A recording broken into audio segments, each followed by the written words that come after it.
Good morning. I'm not very technically good at this, so I'm just going to show you what I'm looking at here, and then I'll walk you through what I was going to hope to show you. So since it's Friday, it's one of the traditions in Lent is the Stations of the Cross. And so as I'm showing you here, this is a map of the old city of Jerusalem. I just want to give you some basic places here that you need to know so that when I switch to the other map, you'll be able to follow it maybe a little bit better. So this here is the Temple Mount.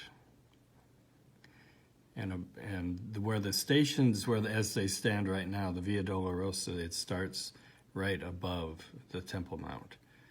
And when I switch to the other map, you will see where it's going. And the destination is here, which is the Holy Sepulchre, what they're calling Golgotha on this map, if you can see that.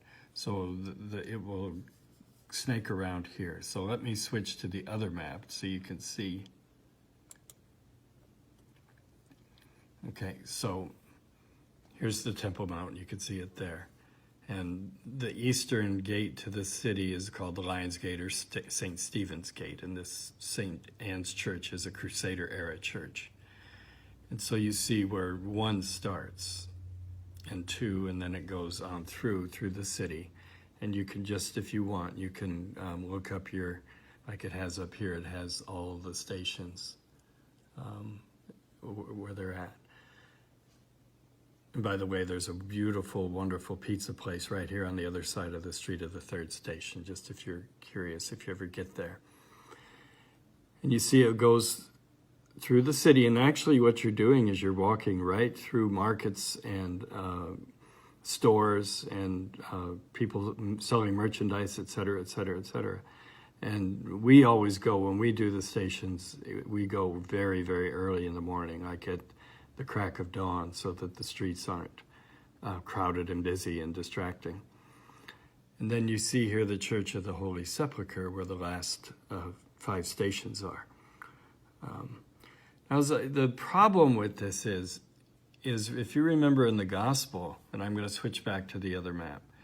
If you remember in the gospel, the trial takes place at the Praetorium, which is actually over here, not here. The Tower of Antonia, which is what it would have been there at the time of Jesus, that's where the soldiers stayed. That was a garrison. That's not where Pilate would have lived. He would have lived over here on this side of the city. See where it says Palace of Herod? Pilate would have, this is where he would have stayed when he came to the city. So most likely the way of the cross would have started here on the west side of the city rather than up here on the east side of the old city. Now, this line here indicates the walls at the time of Jesus. Now, this is the wall as it exists today, and there's this ongoing fight about whether this actually is where all this event took place, because it could not happen inside the walls of the city. That's the way that this is supposed to work, and that's why some people complain. Well, obviously, the Church of the Holy Sepulchre is inside the walls of the city. It couldn't have happened there. But it wasn't at the time of Jesus, as you can see by this wall here. And it would have been right outside the walls, which is where the crucifixion would have taken place. And you have to remember that it's on the main road and it's at eye level, so that everybody walking by, seeing a man being crucified, could look him in the eye. So the traditional Via Dolorosa starts over here on the east side of the city, but most likely it would have started here.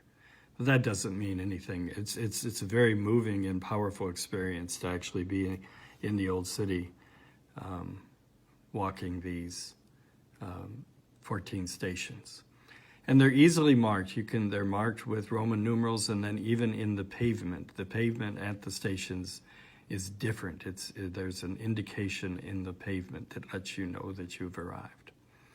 So as you pray the stations today, maybe this will help.